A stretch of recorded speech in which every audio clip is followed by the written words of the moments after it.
flow state is it's the most optimal mindset that we're in. It's the most efficient brain and mind processing known to us. And when we drop into a flow state, we tend to almost have a magical experience. It's not magic, but there's a sense of awe that comes with it. There's a distortion of time. And when I speak to great athletes, people that are at the top of their game at what they do, most people report that it's somewhere between 10 and 15% of the time, which means that the majority of the time, even the best in the world, they're working. They're not dropped into this easy flow process where everything's proficient. They're working, and they're working really hard to try to bring their mind to a positive mindset. And that's where the real work is, because if you can hang out in a positive mind long enough, the idea is that you'll slip into no mind.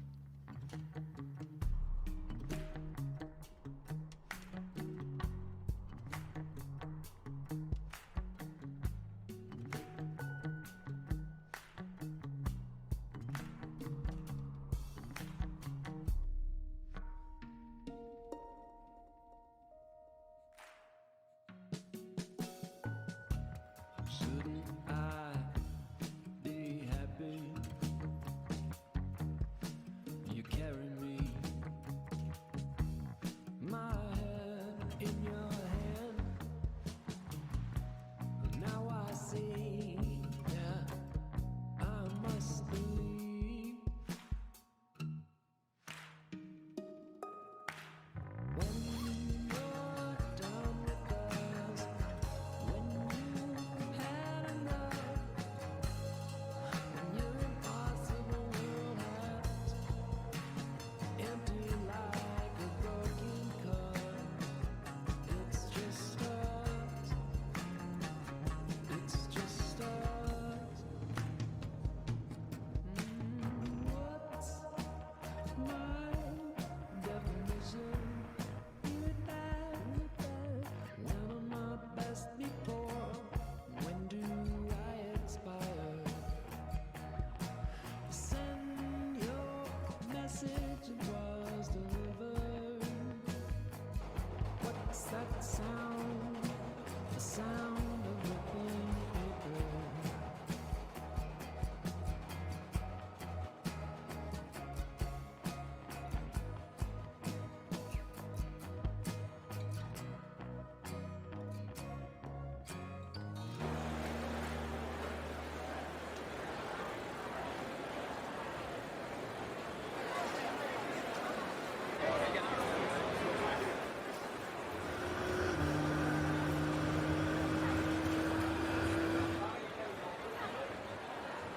I think we play games for a lot of reasons. I think there's obviously a lot of psychology involved and just the basic reward mechanisms that you feel good when that dopamine comes in there and you have fun, you win. It's a way for us to win on a way that doesn't have a lot of risk involved, but we can really get that psychological thrill. And I think with Gran Turismo, it offers that sense, especially now where you can play online with other people, that you really sort of reaffirm the skills that you've refined and you say, well, I really am better than that other person. And it's a safe environment for us to test ourselves, I think, and to experience, to challenge ourselves and to experience what we're actually capable of.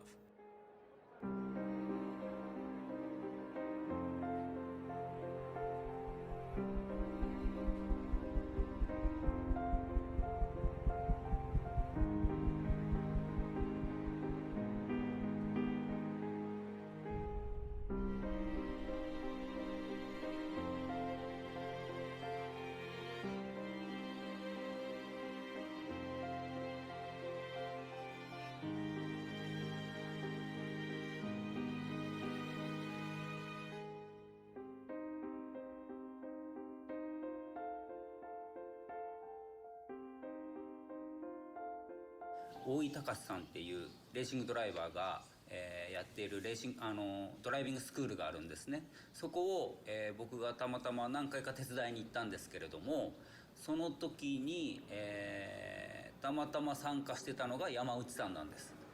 で、なんか質問ないですかって言ってこう手を挙げたのが山内さんで、多分ゲームを作る上で疑問に思ってる車の挙動だとかそういうことの質問だったと思うんですけれども、答えることができなかったんですね。でまあそこでなんででしょうねっていう話になって、そこで名刺交換をしたのが山内さんとの接点というか一番最初の出会いです。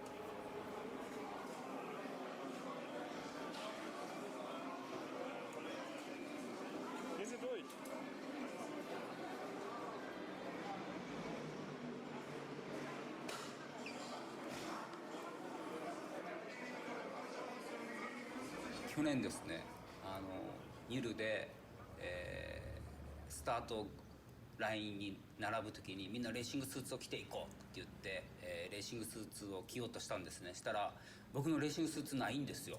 であれレーシングスーツないとかって言ってたら僕のスーツを山内さんが着てました。結構だからレース前になるとナーバスになるというかこう緊張するタイプって思ってます。あとタバコ吸う回数がすごい増えて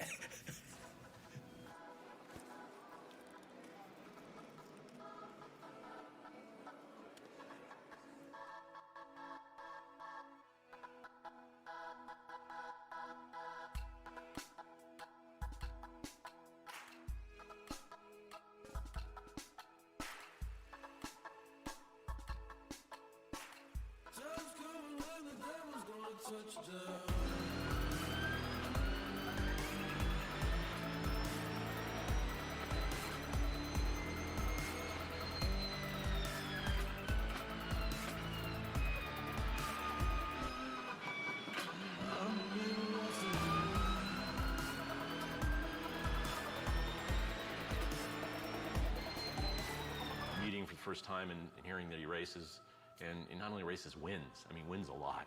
That's kind of incredible. He's a really good driver. I mean, I was surprised when I drove with him at Motegi that first time at Gran Turismo 2, and yeah, I just go, whoa, he's, it's like, I get it now. Now I know why this game is so accurate and so representative of the real thing. The guy who created it, he knows how to drive.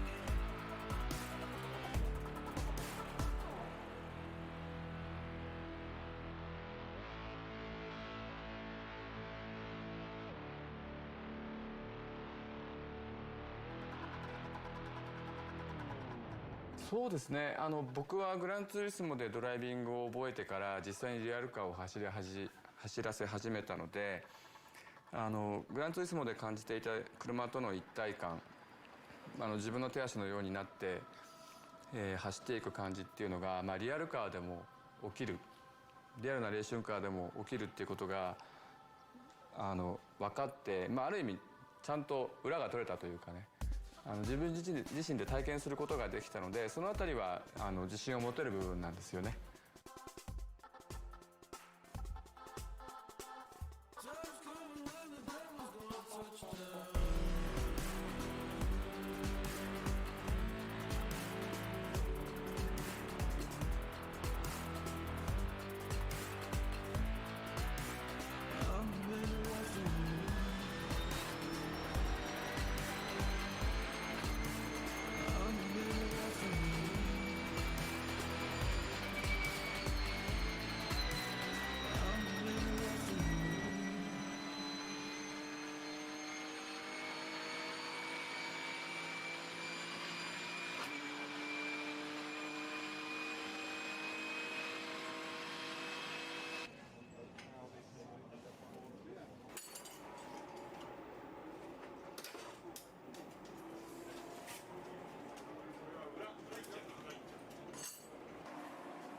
He races, which puts him at a different level, so he understands what he's doing. So it's not just simulating it, he actually has a reference point of what real racing is about. And when you have that reference point and you figure that that's going in the game.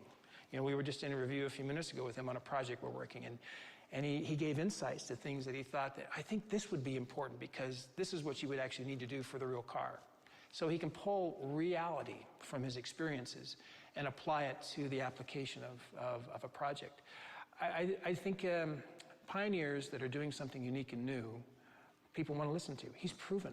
He has a pedigree that I think gives him a lot of leeway to do some unique things. Question 12. The game is nearly perfect.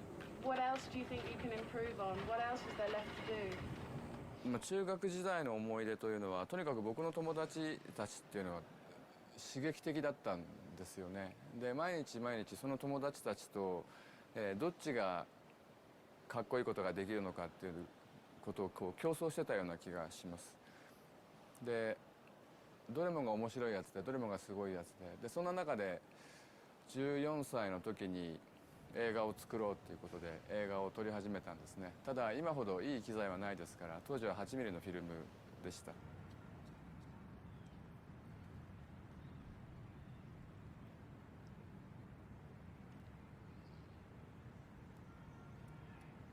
僕はこんな小さな子供の頃から家中の壁には真っ白な画用紙が貼られていてで僕は好きな絵をそこに描くことができたんですね。で全てを描き尽くすと親がその紙をいつの間にか全部また白い紙に変えてくれていたそういう家でしたからそんな中で僕が、デザインというものあるいは絵を描くというものに対して何かこう育っていったんじゃないかっていう気がします。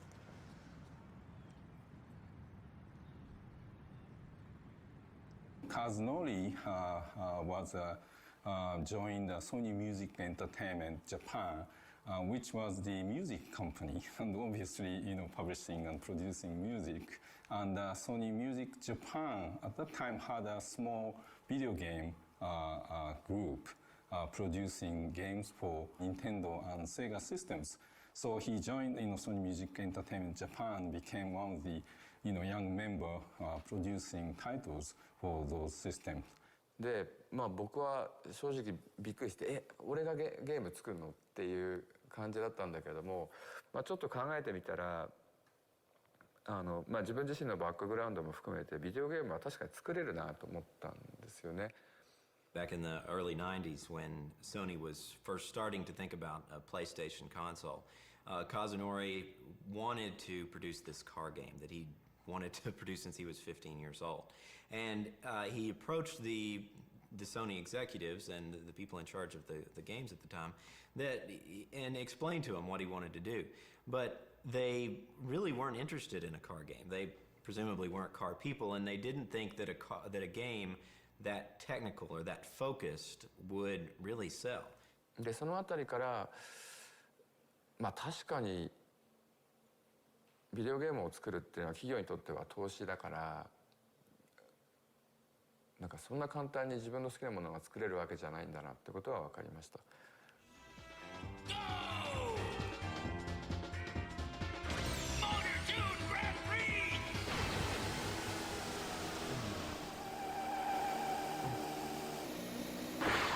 あるアイディアを思いついて、それは具体的には、別の装いを持ったビデオゲームでそれはその当時ヒットしていたビデオゲームのような装いを持ったビデオゲームの中にグランツーリスモを隠すっていうことだったんですね。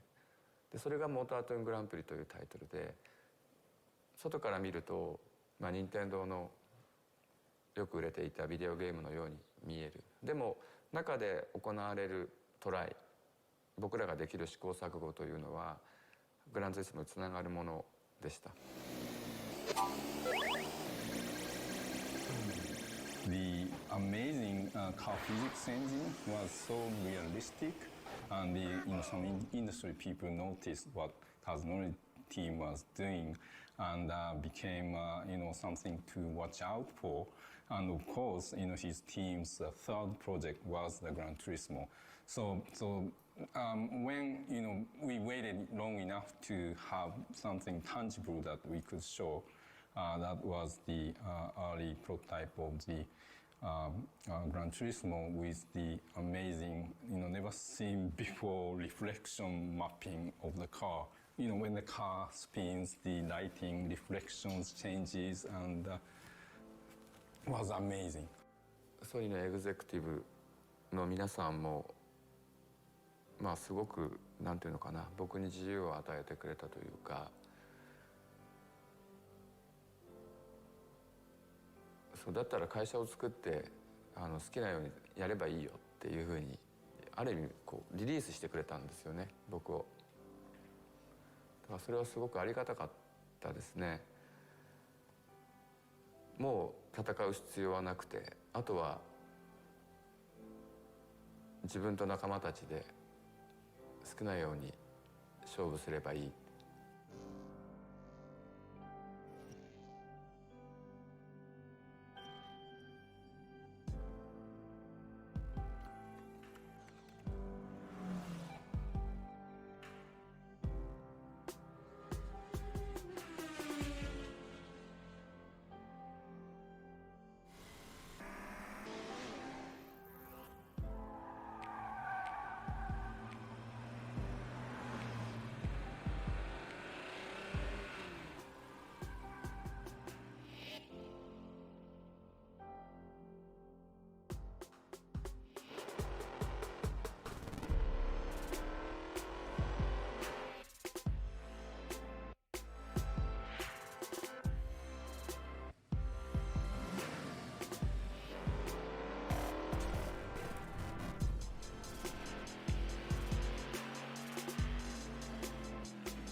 そうですね、僕の父がものすごく、登山家でもあり冒険家でもあり、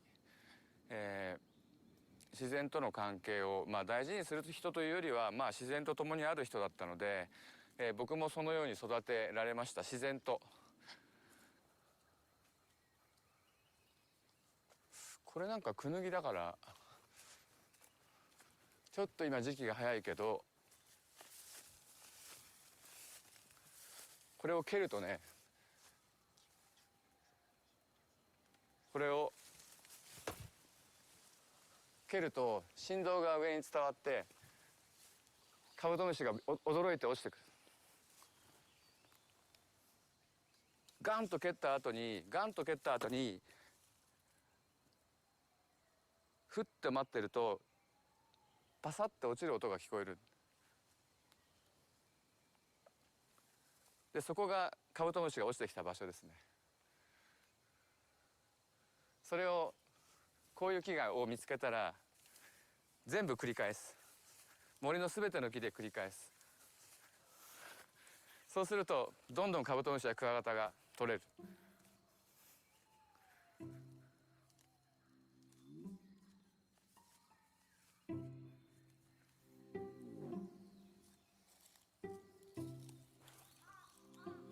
その昆虫を取るっていうのはまさにハンティングですよね。でそのハンティングの快楽っていうのは、例えばドライビングにもつながるしレースにもつながるし、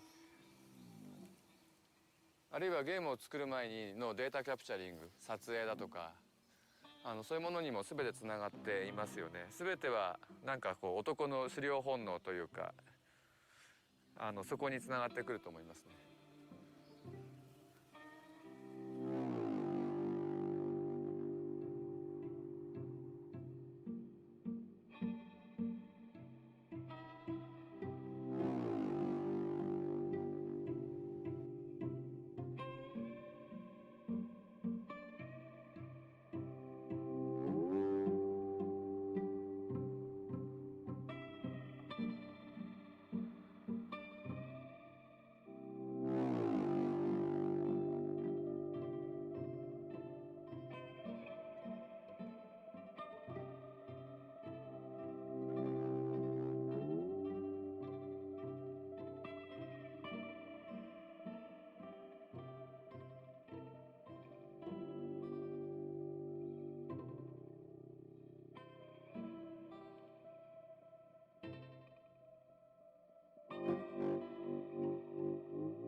コースを作る、そのやり方なんですけれども、まず僕らがこの取材チームが、この場所に行きます。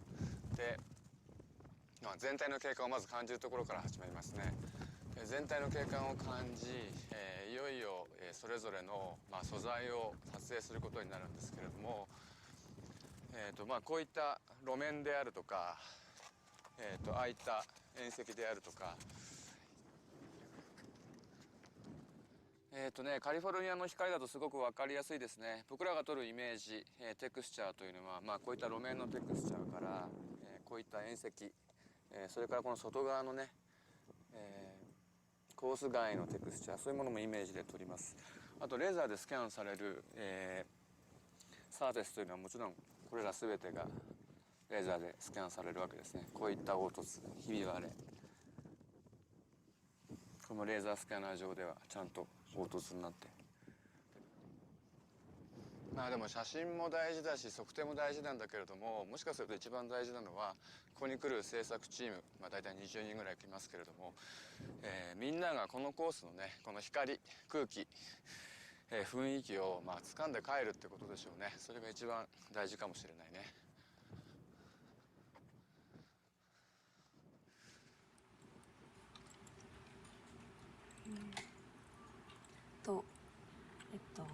コロッセオの中なんですけど、実際はサーキットがコロッセオの外側を走るので中が見えることは決してないんですけれども、今後何が進化するかわからないので、実は中もちゃんと外ほどではないですが見られても大丈夫なぐらいちゃんと作られています。で、本当はここは映ることはないぐらい見えない場所ですが、こうやって進化した時にいつでも対応できるようにちゃんと作っているところが、データをこう全体的に見ても結構テンションが上がって好きな部分です。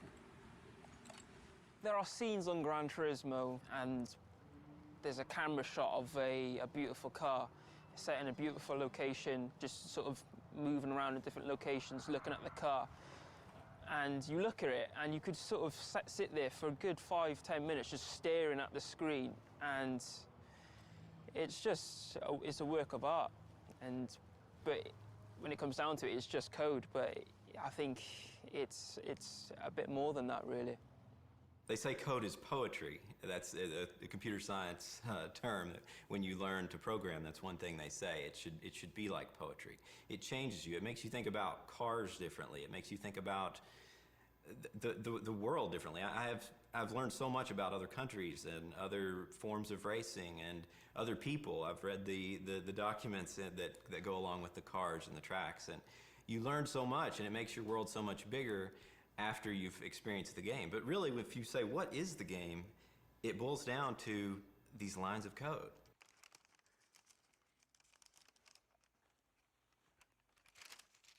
One of the interesting aspects of modern origami is that in many cases, you can't break it down into step-by-step processes like the traditional origami.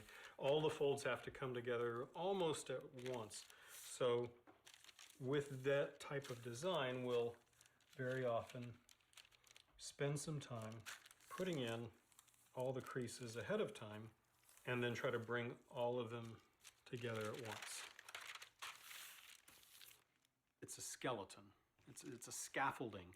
And a crease pattern captures the important elements of something, but it rarely captures every fold in the figure. And so it's less than a blueprint. It's more of the abstract essence.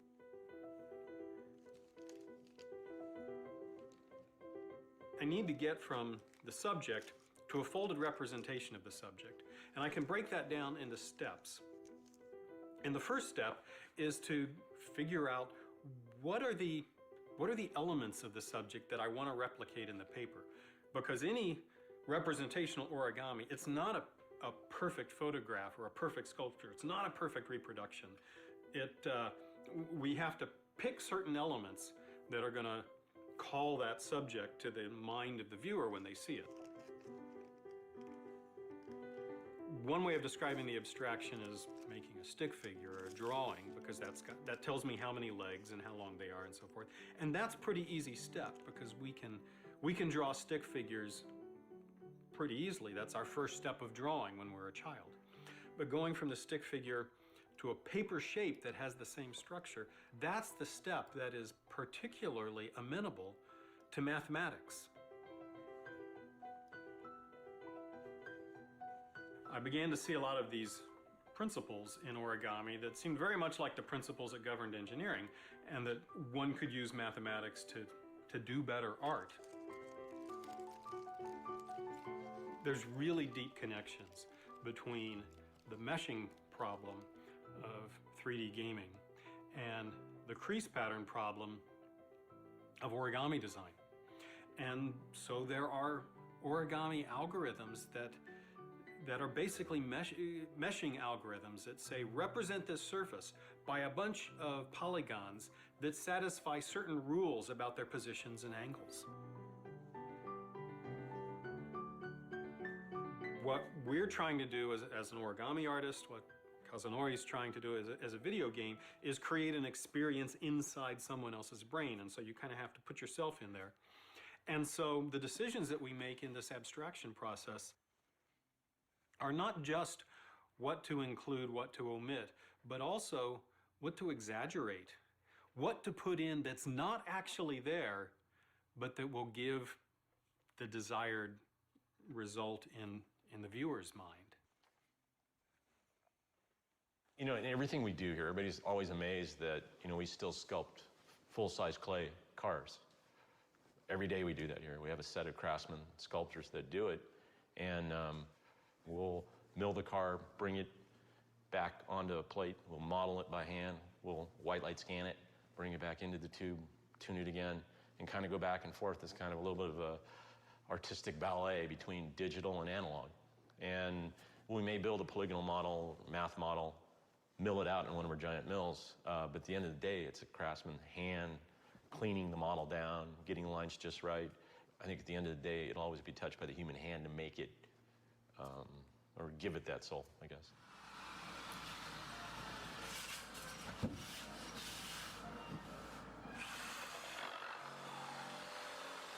I started working out of my mom's garage, just driven to, you know, to get my hands at shaping. I used to strip down old longboards, and that's how I kind of started. I've been doing it since the summer of 1973, so this will be going into my 5th decade of shaping boards.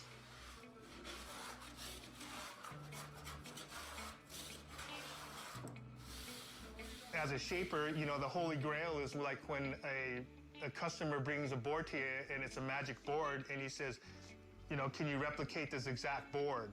And so that eventually started down that CNC road, and the accuracy, and then being able to obtain, you know, empirical data that you could always go back to reference. This has been like an 8-year process for me to build this machine. I originally had no background in CNC technology or CAD/CAM technology, so it was a long project for me.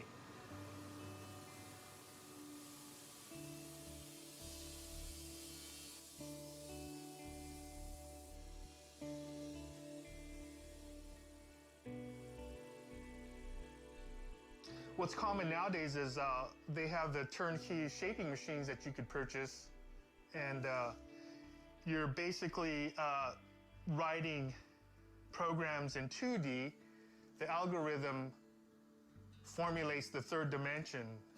You're not really working in true 3D. The way I actually do is I take my hand shapes and actually digitize the entire surface. And so it maintains the natural hand-shaped,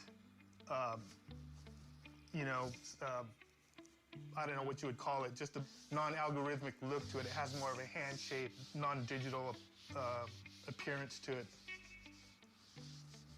Right now what I'm doing is just basically taking down all the tool path that the CNC machine has cut with the program that I've written for the board.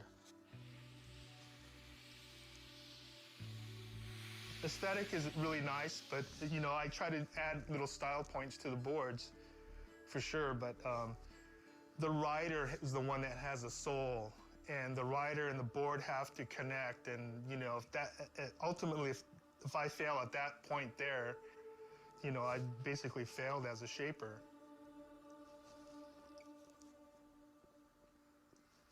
フィジックスエンジンというのは、まあ、車が車であるために必要なさまざまな振る舞いを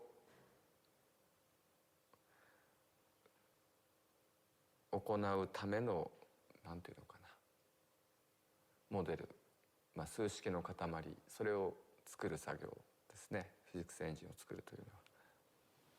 僕自身もこう20年間こう、まあ、その車とは何かというテーマをずっと、追いかけながら、勉強しながらグランツーリスモの最初のから今の6までずっと続けています。It really mimics real driving. It really explains understeer, oversteer. Not just explains, it demonstrates it. I mean, I could talk understeer, oversteer to someone here, you know, at a restaurant or something, just randomly. They're not gonna know what the heck I'm talking about. But when I go to the game, these cars do that. 私たちは経験的にこう、まあ、アクセルを踏めばまっすぐ走るし、ハンドルを切ればその方向に曲がっていくっていうのを経験的に知ってるんですけれども、そういう計算モデルにしなかったんですね。ドリフトってご存知ですか？あれをやってる間というのは、車はこう例えば左に旋回してるんですけれども、ハンドルは右なんですよね。でこれを計算モデルの上でなんとその倍分けを使って計算するのではなくて、全てを連続したその計算モデルの中で表現しようっていう。There's so many variables that are involved in terms of just the contact patch that the tire makes with the asphalt. The different types of conditions. Obviously in Gran Turismo there's snow and dirt and asphalt. And they also have to take into consideration the controllers. It's an engineering project that is, Kazunori put it on par with the Apollo project. And as crazy as that sounds, I think he's probably right. It's a massive engineering undertaking.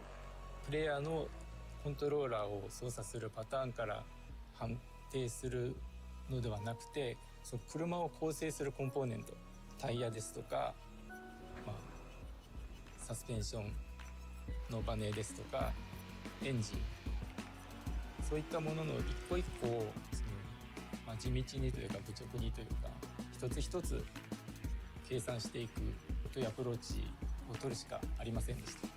でその結果として車はまっすぐ走ってちゃんと曲がるようになった。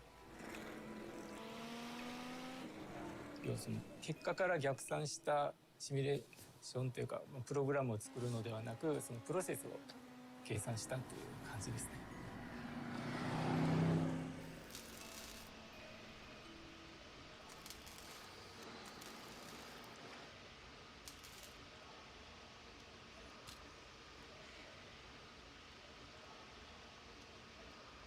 There's a lot of history in objects that have existed and had another purpose. And bringing that energy, that previous energy, into a sculpture brings a lot of new, unexpected surprises together.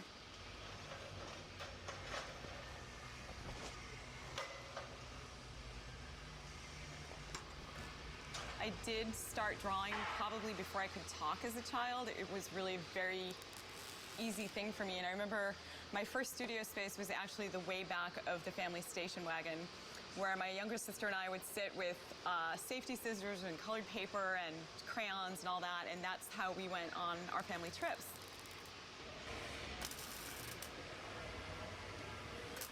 soon as I graduated art school, I took a full certified welding class, and it just seemed like the next logical step for me. I didn't really expect I would ever build a bridge or a building, but I really wanted to understand the medium. I wanted to understand all of the right ways to do it and how far it could be pushed.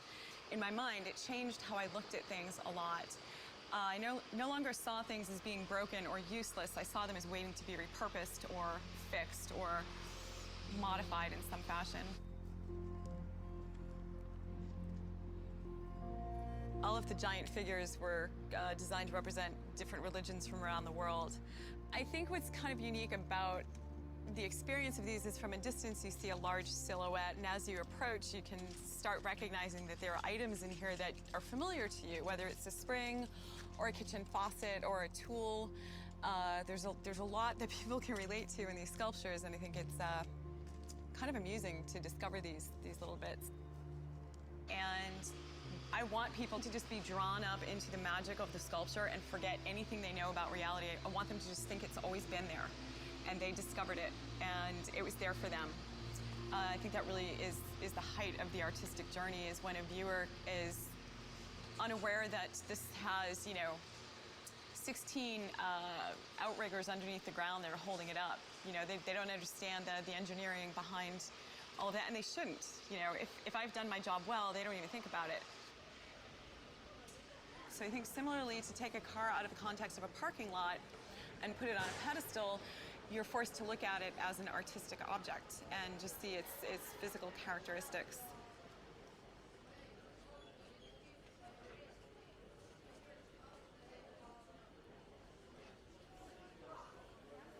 初めて免許を取って車に乗った瞬間の感動っていうのは忘れられないですね。自分の体に本当に羽が生えたように、突然自分が行動できる世界がわっと広がるわけですよね。でその気になればどこまでも遠くまで行ける。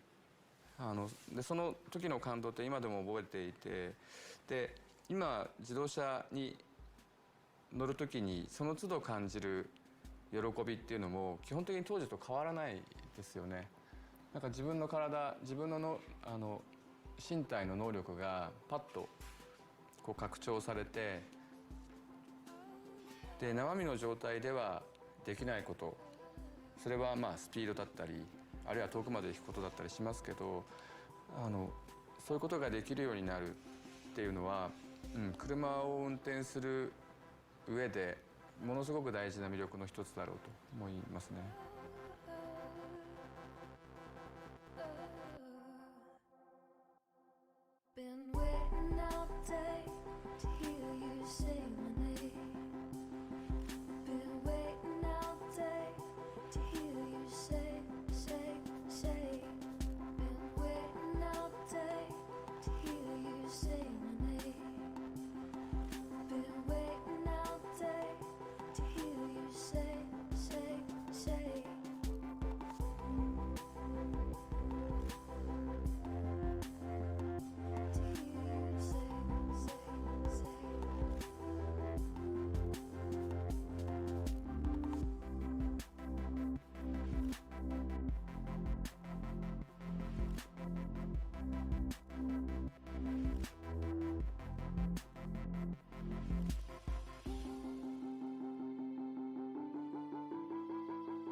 それはまさにそうなります。車との一体感というのはグランツーリスモをプレイしている時にも完全に起きていて、で今この瞬間にリアタイヤがどれぐらい路面に設置しているのか、でどれぐらい設置しているのか、あるいは今タイヤのパフォーマンスのうちのどれぐらいを旋回に使っていて、あとどれぐらいスロットルが踏めるのかみたいなことは手に取るように分かりますよね。だから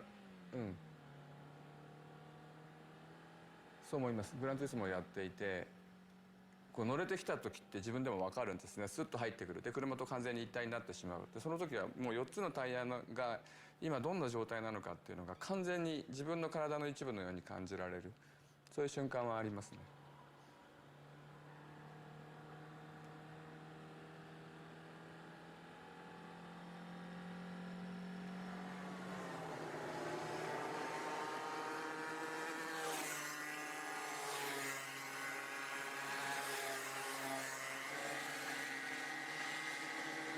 first got on this track, I'd say I was 5. I grew up here. This is where I started my racing career. Dave helped me tremendously, just learning how to drive and just get me to that next level to start my career. Let's go over some stuff real quickly though. On our board, remember our points of measurement. Say turning point. Turning point. Say apex. Apex. Release the car all the way to the exit. Release the car all the way to the Right. exit. Release to the exit, and when we release to the exit, we get grip in the rear, right? Grip in the rear. Remember the whale's back I showed you? This is the whale's back. If you dive in too soon, it sends all your energy to the pit. We don't want to do that. We want to come in, sacrifice, touch, add, more, most. Sacrifice to be efficient, to be effective. What's effective? Fast. Momentum, carrying it uphill, right? All the way up. Let me have your helmet. Come here. Let's remember this. Watch, guys. Watch, watch, watch. 2 mechanisms. Watch what happens here. Watch, watch. Feeding my chin, feed my hands. Feed my chin, feed my hands, right? Feed, feed. That's going to prevent you from leaning, right? All the bite and grip comes from the outside tire. So we feed, right? Are you guys ready for your day? Yes. Not a whole lot of sugar, tons of water. Yes. Okay? So All Mitchell right. is 15, and he is a Red Bull athlete. They picked him up about 2 years ago, so he was the youngest in their arsenal of athletes. And he transitioned in from go-karts to off-road racing, trucks, to open wheel, and now global rallycross. So he's got about 10 years of driving experience, but he doesn't even have a legal driver's license yet. So it's pretty cool. I'm seriously thinking about doing an axle change. I think the car is loose. He said something about it being loose, but he said it was great. Then he said it was sticking, so it's the beauty of having a 7-year-old for your driver input. All right, front end's good. Cole, hand me the ratchet, son. I'm gonna change the rear width and yep, put foot tires on. We only got about 3. Thank you, sir. We only have about 5 minutes to the heat race. So, how much you have invested in that car? In the car itself or the entire program? Program? Embarrassed to say, but I do have my wife's buy-in, so I'm good. Upwards of 25 to 30 in terms of just capital cost, and then the operating expense becomes probably 1,000 to 1,200, barring no major incident. And with major incident, we can get into a couple thousand a weekend. I mean, I can't remember the go-karting cost. I do know that it does get expensive even at a young age because a lot of the fathers would show up with 9 different motors for their little kids' go-kart for a race. And, you know, how do you compete with that? We'd have 1 and maybe a tired backup motor. So that's what we did. And when he transitioned into off-road trucks, that got expensive. I mean, that was probably... we were probably sinking $70,000, $80,000 just for S-Series and a little off-road truck. You have repairs and practices and motor rebuilds. Now that he is going into the rallycross, I honestly couldn't tell you how much that's going to cost. Look at my line, guys. Look at my line. Look what direction I'm headed. Come with me. Look at the direction. Turning point, apex, apex. What's an apex? Point of measurement. What's an apex? Point of measurement. What's an apex? Point of measurement. What's an apex? Point of measurement. Apex. Release. All right, guys, and we are ready to start. Please go ahead.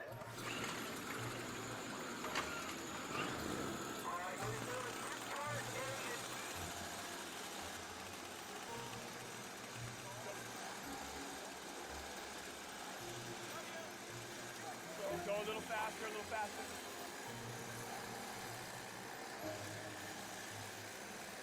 Go faster, faster, faster. Keep it going, keep it going, keep it going.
It's so incredibly hard to get into motorsport, as anybody who's done it or tried to do it knows. It's one of the most expensive hobbies that you can find, and there's a certain mystique about a race car driver that is it's romanticized in a lot of ways, and for good reason. You have to be very lucky and very fortunate in so many different ways to make it.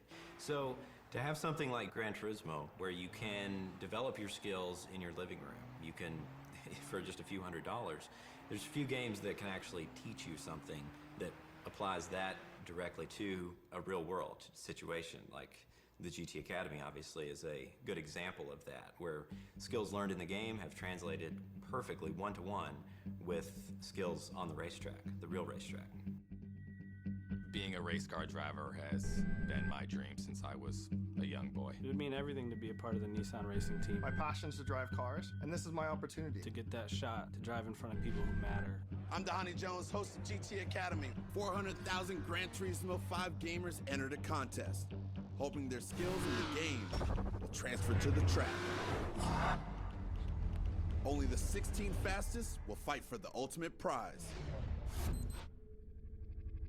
The prestigious red helmet and a shot at becoming a professional race car driver for Nissan. These guys come, they've been racing on a game which is pure, which is, unless you're good, you can't go fast on that game. And we take them, and they've got no knowledge about what the world we're in, the world we're here at Silverstone. And we can then train them using the skills they've got from the game in the right way, so they haven't got any bad habits. We can teach them the right way to become racing drivers. Get ready. Go!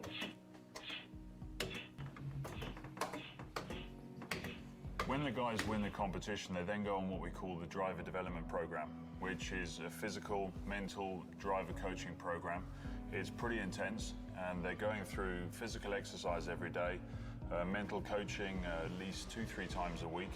They're on the simulator, looking at data, having driver coaching as well as being out on the track in cars as well. So it's a pretty intense time that we work with them for 3 months to get them prepared and ready for their first race. You know when you're doing something right when there's lots of people moaning about it viciously. It means that you're doing something to upset the establishment, and that's what we've done. But as we've progressed, people have realised these guys are genuinely fast, young racing drivers. And they're faster than some of their peers, but they've only raced for 1, 2, 3 years. And yet they're to the level or above the level of kids that have been racing for 15 years. Well, for me, I have to say Le Mans, no? Le Mans, competing in Le Mans for the first time back in 2011 was very special, no? Dreaming to be in that race, and obviously then finishing second in the podium with the pole position in qualifying was a really great weekend for me, and you know, it was a dream become true, no? A dream come true for me, and for Nissan, and for the GT Academy story was amazing, no? First time, first try in Le Mans, bam, in the podium.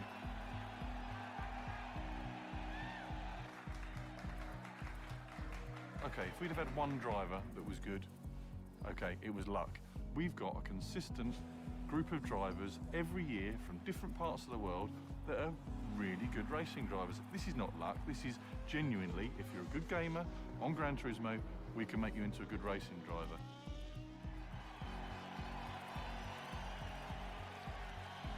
But GT Academy is, in my view, first and foremost, a life-changing program. It takes people from nothing, if you like, to something very, very special. It gives them the inner belief, it gives them the self-confidence, and it gives them the skills. Not just skills behind the wheel, but skills in front of camera, skills in PR.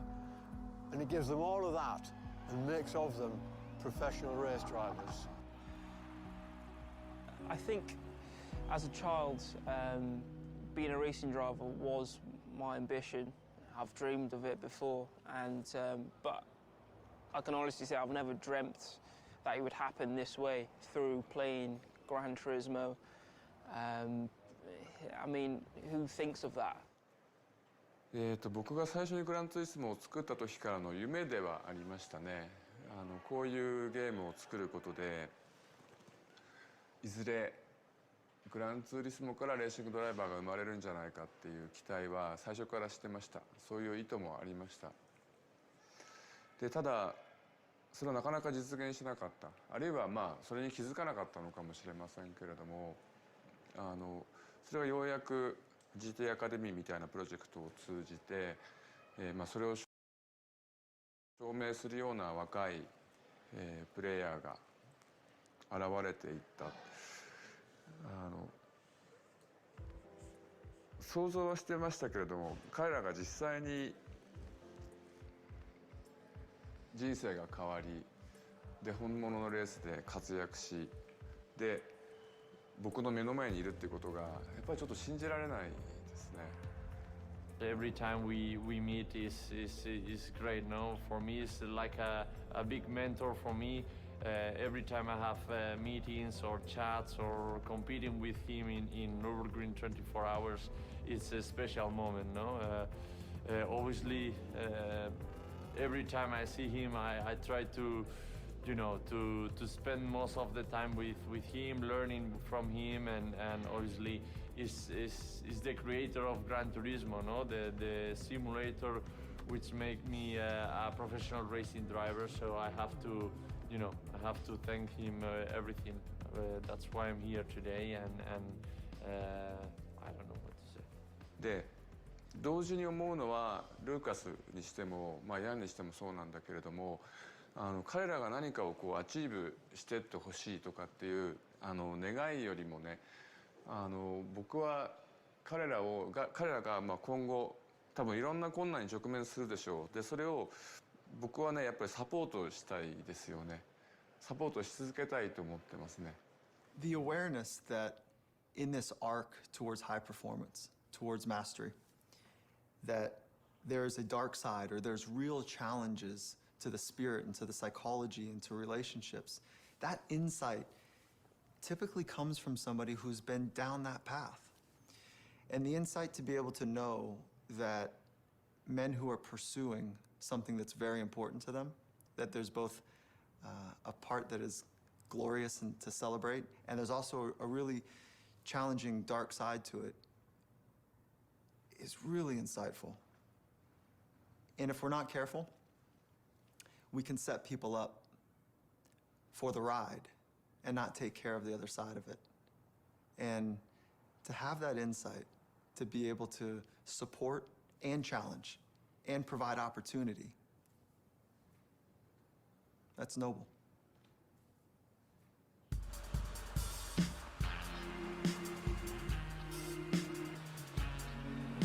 In Japanese, toge means canyon road or mountain road, the winding road basically.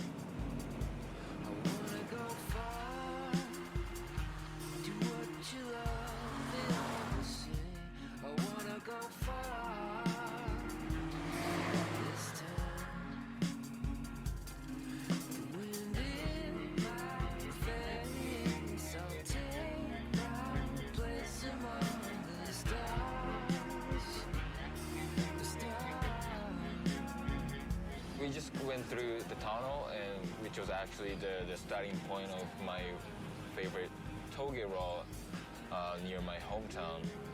This is basically the place I learned how to drive.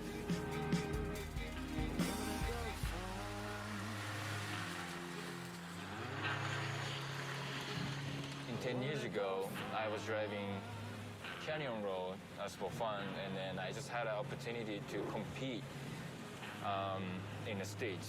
And back then, professional drifting wasn't that big neither. Like, it's not as big as a mainstream racing, but it grows so much after 10 years, and I guess my dream came true that I'm now a professional driver.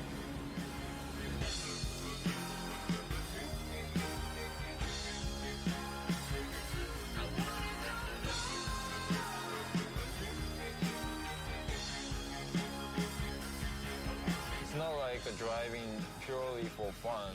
I have to beat other people, and I have a lot of sponsors, so I have to do well, stuff like that. So sometimes it's not only fun. Sometimes it's very difficult. But when I come to mountain road like this, it kind of always reminds me how much I enjoy just driving.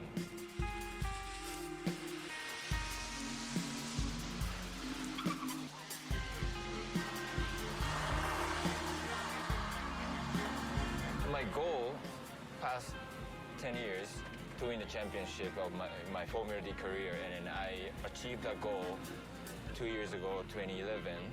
Now, another thing that I want to achieve is to have my car in the Gran Turismo, because Kazunori and all the other guys in Gran Turismo really picky about what kind of car they want to have the game. So if one of my race car be in the game, that means I'm one of the good ones.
自動車メーカーのデザイナーが、何か車をデザインしよう作ろうと思った時に何をよりどころにして車のデザインをしていくのかっていうのはやっぱり常に悩ましい問題だと僕は思います。何だっていいっていう状態からデザインっていうのはできないので、過去にこういう名車があった、ああいう名車があった、こういう歴史があったっていうことを参照しながら、それに例えば 5%、10% のオリジナリティを加えて新しいものを創造していくっていうのは僕はすごく自然なプロセスだと思うんですね。だから今それが世界中で起きているというのはデザインっていう観点から言うとすごく自然なことだし、車のデザインというのはそうあるべきだと思いますね。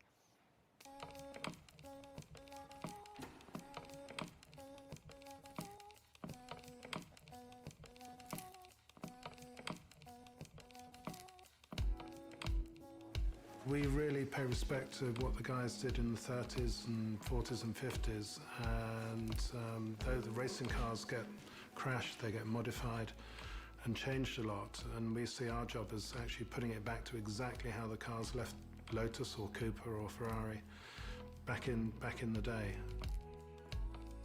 We study pictures, we get chassis drawings.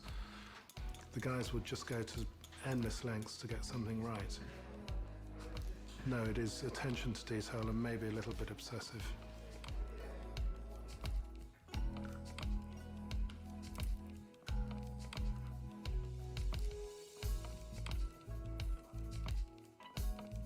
I think the people that made these cars were real artisans, and they've been doing it over a long period of time, and they just had so much experience on how to make proper steels.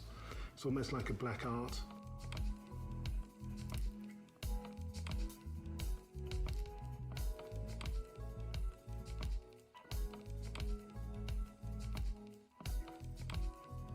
やっぱり基本だと思うんですね。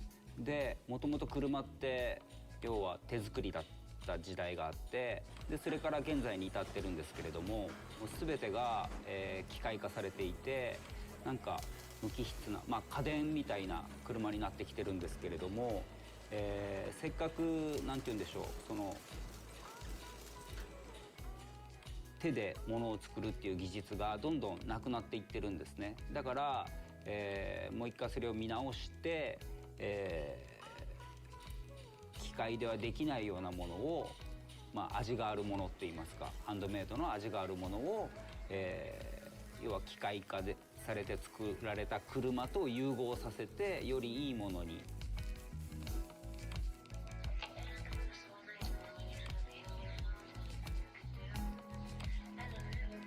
自動車のことを知れば知るほど、自動車を作ってる人たちのことを知れば知るほど、彼らがこれまでやってきた、成し遂げてきたこと、百数十年の歴史の中で成し遂げてきたこと、あるいは現に今彼らがやっていることっていうものの凄さがやっぱりどんどん伝わってくるので、僕らは本当に少しでも手助けができたら、光栄だなって思いますよね。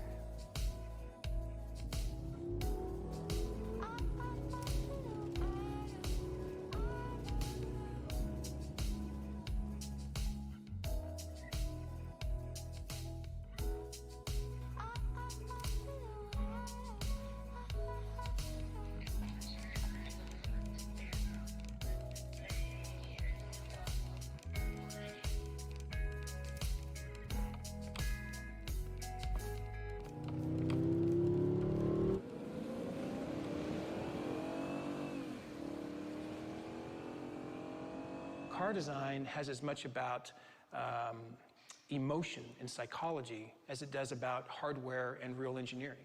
And it's that psychology and the emotional connection that I think in the game you get that is very, very different. I mean, to come across a rise and to see sun hitting you at a different point of view, to hear shifting inside the car, the very thing that you can imagine the car being as a designer, because that's, a car designer has to use his imagination as part of that drives the creativity that he's doing. And so when you're drawing a car, you're thinking about, what do I want to see? What are the reflections I want to see happening on the side of the car? That's huge. In the game, you would see it. We did a whole project, a concept vehicle project around it. We spent probably 2 years just trying to make sure, do we understand the values, the attributes, the dreams of these different generations? And where are they? And it was interesting. When we talked to a lot of these kids, and we said, well, why don't you know who we are? And they said, you're not where we're at. And that was a daunting task. We think, well, we're advertising everywhere, we're racing teams, we're selling cars all over the place. How can we not be where you're at? And when you look at the impact of games and what they do, I mean, as a casual experience and lifestyle, these kids in games, they spend a lot of time in games. I mean, it's a place where they interact with each other, they socialize, they prove themselves, it's a recreation period of time. And so we thought, well, we're not really there. So please welcome the president of Polyphony Digital and professional race car driver, Kazunori Yamauchi. So we thought, well, why don't we design concept cars for games? Wouldn't that be kind of cool? What if we created the cars that we can't even build in reality in a game? What if we gave you the chance to drive a Corvette with camouflage on it before anybody else gets a chance to do it? Starting today, everyone can drive a camouflaged Corvette test vehicle on Sony PlayStation's Gran Turismo 5. When it came out in the game, the camouflage car initially, there was a little bit of a leakage beforehand, which wasn't planned or expected, you know, so that was like, everybody breathed hard. But the game boards went crazy. I mean, something that was never expected to happen. It's like, now all of a sudden, people who never would have talked about Corvettes, we're talking about Corvettes.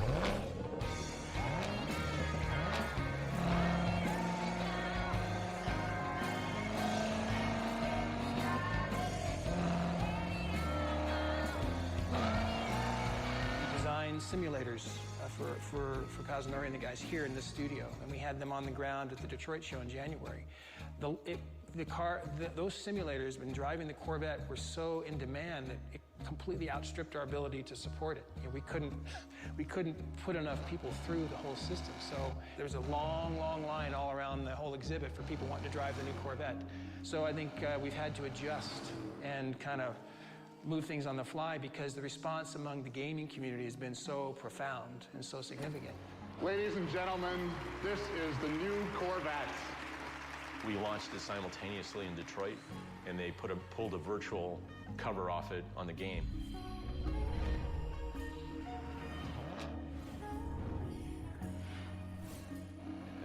Kazunori is very emotional about this. This is very personal to him.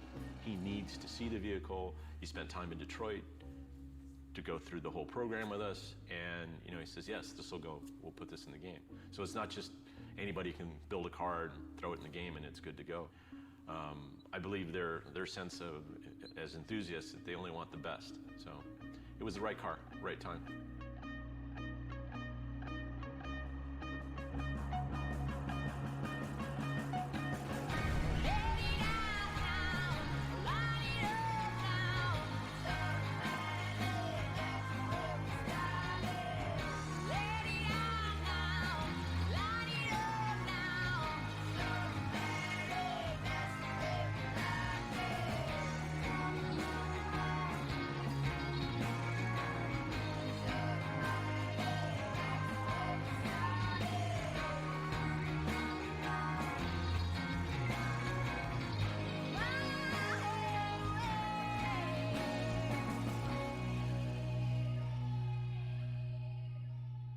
It's an interesting problem to think about anyway, and what kind of what would our ideal GT car be?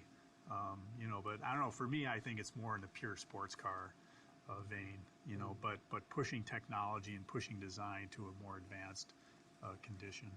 各自動車メーカーの皆さんと一緒にそれぞれの自動車メーカーの考えるグランツーリスモ sports car. Some companies, they really celebrate their history and their heritage. We, Toyota, we tend to be looking more ahead, more down the road than behind us. So maybe there's something just in the spirit of our company, and trying to innovate. We're always trying to innovate and challenge. So I think there's some mindset that way. 僕らがそこに関わることで新しい車がこの世の中に生まれる。でそれはきっと素敵なスポーツカーになる。そんなことを今進めてるんですよね。Ultimately, we all want to make these cars, and you dream about them, and I think technology today, along with Gran Turismo, is like you could bring that closer to reality a lot quicker, for us as designers as well, and for I think consumers as well. So it's like making the dream reality, really, でも新しい車を作る話っていうのはいくらでもアイデアが出てくるから。Yeah, but we're talking about making new cars. There's just ideas never stop. 自動車っていうものが、もっと魅力的なものに進化していく上で、なんかほんの少しでも僕らが力になれたら、手助けできたら、そんな幸せなことはないと思ってますね。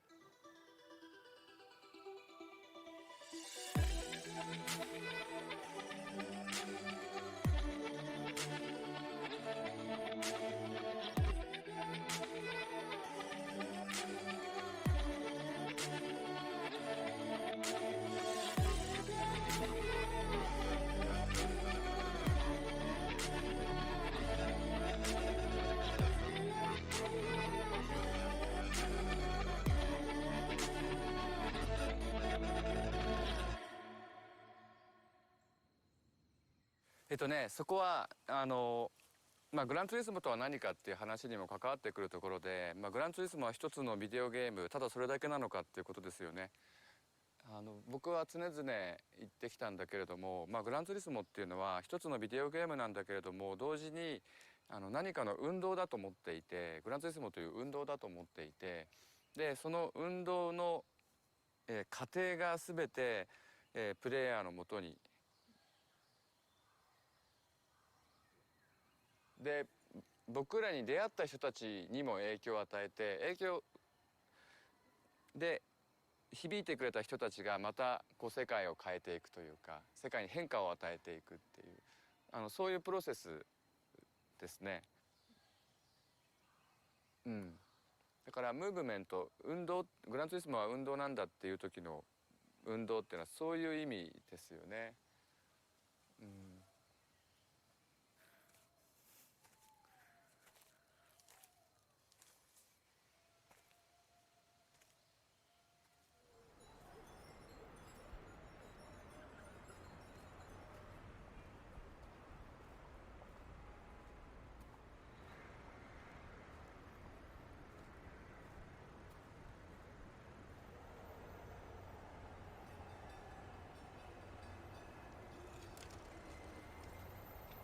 the creative expression, the ability to become so masterful at something and so thoughtful in the basic elements of how it works, that's when the artist in all of us can be expressed. Whether that's in a car, whether that's with a canvas, whether that's in a relationship or conversation, there's a creative process to be able to be fully here now. And that's, I think that's what we're all looking for, is to be able to be completely immersed in this moment. And when we can do that over and over and over again and live in this moment in a really high quality way with a very amazing tone, if you will, that's when we get to be close to our potential. And so a life or a professional career, a high performance career, is stringing together as many moments as possible with high tone to them. And are we able to be able to slip into potentially something where we can have an artistic expression with?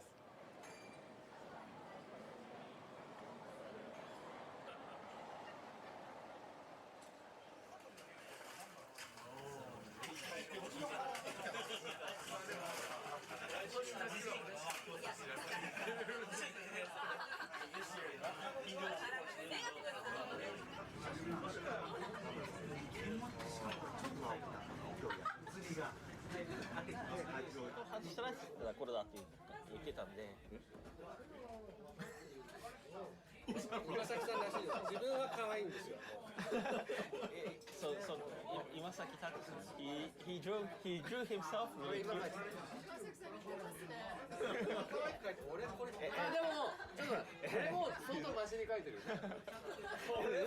He says, hey, well, this is better than the real Asano-san.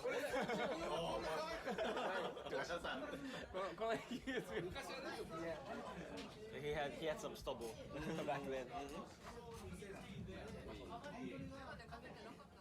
写真を1枚撮らせていただいたので天使ですからいただきます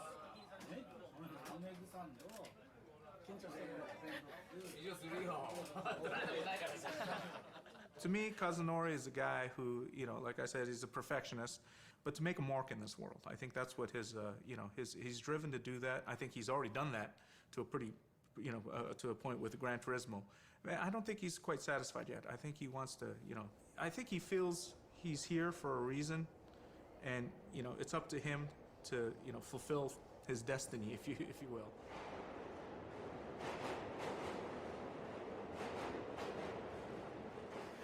Do you remember where you were December 23rd, 97? 僕もヨドバシカメラとかビッグカメラとかそういう大きなビデオゲームの量販店に行きましたね。で信じられないような長い列がそこにはあって、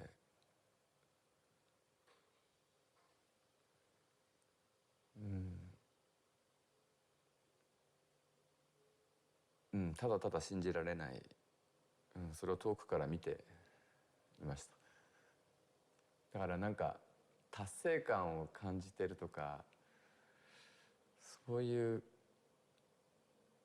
なんか余裕もなかったっていうかね。でもすごく嬉しかったですよ。自分の見てるものは本当に信じられない。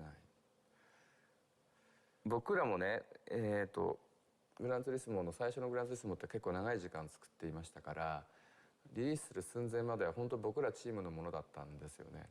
で温めて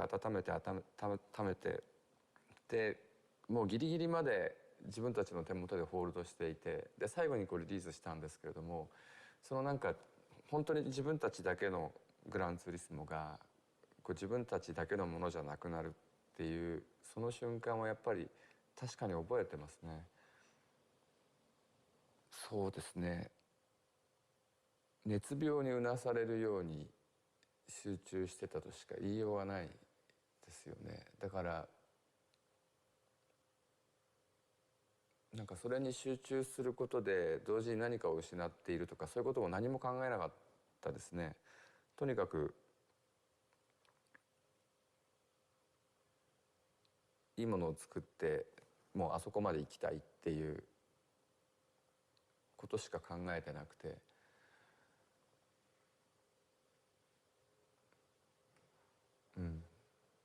本当それだけですね。